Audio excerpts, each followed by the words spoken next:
Se você quer começar a investir em dólar, mas acha que precisa ser rico, que é complicado abrir conta no exterior ou que mandar dinheiro para fora é um bicho de 7 cabeças, esse vídeo é para você. Porque a verdade é que investir fora hoje é muito mais simples do que era há alguns anos atrás. Mas antes de sair comprando ativos internacionais, eu preciso te explicar duas coisas muito importantes. Primeiro, quem realmente deve começar agora.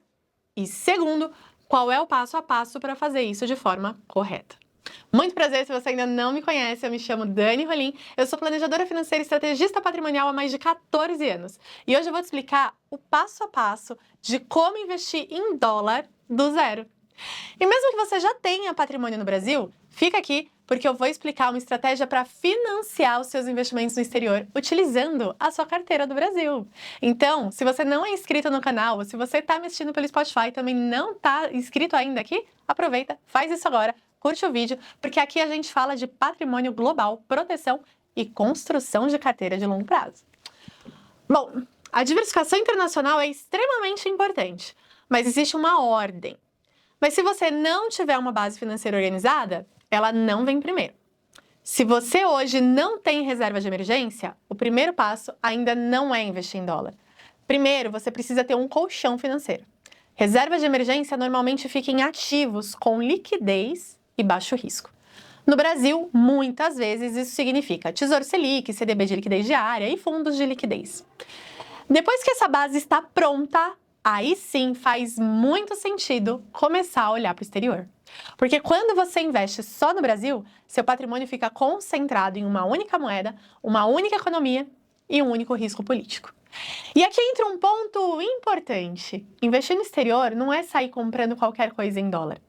Quando você abrir uma conta em uma corretora internacional, você vai ver muitos ativos diferentes. Mas alguns são considerados os mais clássicos. E eu quero te explicar, antes de tudo, de forma didática, o que são eles. Lembrando, isso não é recomendação, é apenas para você entender o que normalmente aparece nessas plataformas. ETF.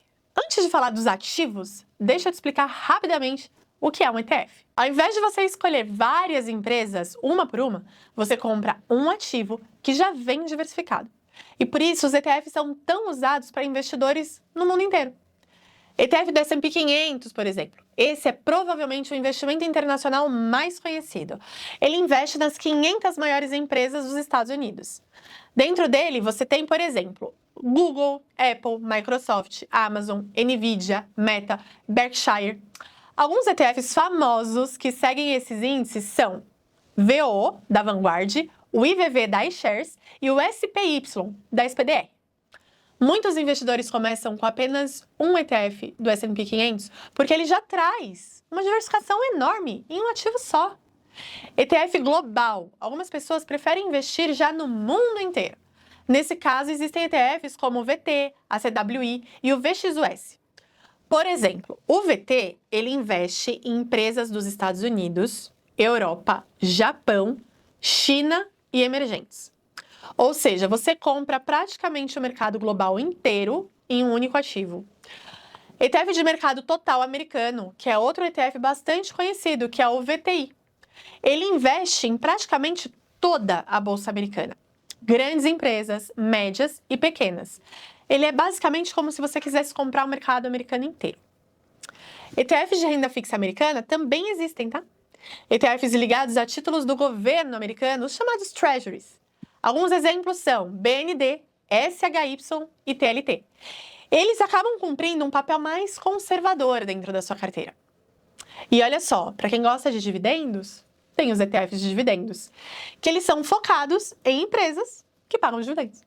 Como, por exemplo, o SCHD, o VYM e o DGRO. Mas, reforçando, isso não é recomendação. É apenas para você entender o que normalmente aparece quando abre uma plataforma internacional. Agora vamos para a parte prática, tá? Passo 1. Abrir uma conta internacional. Hoje existem várias corretoras que brasileiros utilizam. Algumas das mais conhecidas são Interactive Brokers, Avenue, Passfolio, que hoje ela é integrada ao BTG, e a Charles Schwab International. O processo de abertura normalmente pede documento, comprovante de endereço, uma declaração fiscal e costuma levar poucos minutos. O segundo passo é enviar os primeiros dólares. Óbvio. Depois de abrir a sua conta, você precisa enviar o dinheiro. Isso normalmente é feito por plataformas de remessa internacional. Algumas que são muito usadas, que é a Wise, Remessa Online e bancos tradicionais e bancos internacionais. Essas plataformas, elas fazem a conversão de reais para dólar.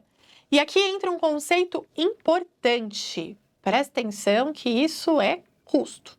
Spread cambial.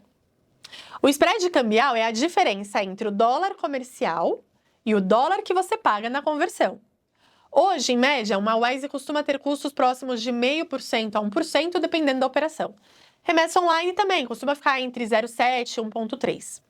Além disso, existe o IOF, que é o imposto obrigatório nas remessas internacionais. Então, quando você faz uma remessa, você precisa olhar a taxa da plataforma, o spread e o IOF. Esses três fatores, eles compõem o custo total da sua operação, beleza? Bora pro terceiro passo? Que é fazer o seu primeiro investimento. Depois que os dólares chegam na corretora, aí sim você escolhe os ativos. Muita gente começa com ETFs amplamente diversificados justamente pela simplicidade. Se você quiser aprender esse processo com mais profundidade, abertura de conta, envio do dinheiro, estrutura da carteira e a metodologia que eu uso para dolarização, eu tenho um treinamento que ele chama Dollar Seed. Lá eu mostro exatamente como montar essa estrutura do zero. O link está na descrição e se você quiser se aprofundar, é só clicar. Mas Dani, eu já tenho patrimônio investido no Brasil, como que eu faço? Um erro muito comum é achar que precisa tirar tudo do Brasil para investir lá fora. Não precisa. Uma estratégia muito usada é aproveitar o próprio Brasil para financiar a dolarização da sua carteira. Eu vou te dar um exemplo simples. Imagina uma carteira de R$200 mil, rendendo perto do CDI.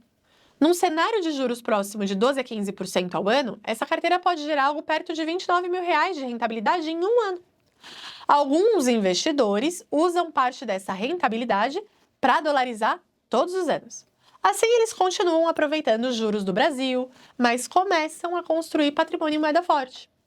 Essa lógica ajuda muito na diversificação, porque no fim das contas você usa o Brasil para gerar juros e o exterior para diversificação e proteção global. Quem já tem um patrimônio maior, a conversa deixa de ser só o investimento e passa a ser a estrutura patrimonial. Por exemplo, muitos investidores começam a olhar para temas como planejamento sucessório internacional, estruturas offshore, proteção patrimonial global e organização fiscal dos investimentos no exterior.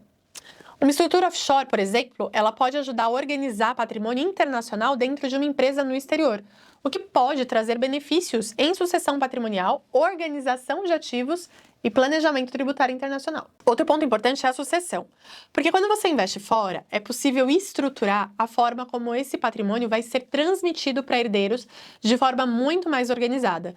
Isso acaba evitando burocracia, inventário complexo, e, em alguns casos, até custos maiores no processo sucessório. Então, quando o patrimônio cresce, o internacional deixa de ser apenas diversificação e passa a ser também planejamento patrimonial e familiar. Inclusive, aqui na descrição, você encontra o link para falar com o meu time, caso queira entender quais dessas estratégias fazem sentido para o seu caso. Depois de mais de 14 anos trabalhando com planejamento financeiro e vendo a carteira de centenas de investidores de perto, eu aprendi uma coisa muito clara. O maior risco é concentrar tudo no mesmo lugar. O brasileiro tem medo de investir em dólar. Parece distante, complicado, coisa de gente muito rica, mas a realidade ela é outra, completamente diferente. Hoje, qualquer investidor consegue começar a construir patrimônio global de forma simples, organizada e com estratégia. E isso vale tanto para quem já tem patrimônio, quanto para quem está começando agora. Porque diversificar é sobre proteger o seu poder de compra, o seu futuro e a sua família. Então não tenha medo de dar o primeiro passo. Começa pequeno se for preciso, começa simples, mas começa. E agora eu quero saber de você. Você já começou a investir no exterior ou ainda está planejando dar o primeiro passo? Me conta aqui nos comentários. Até a próxima!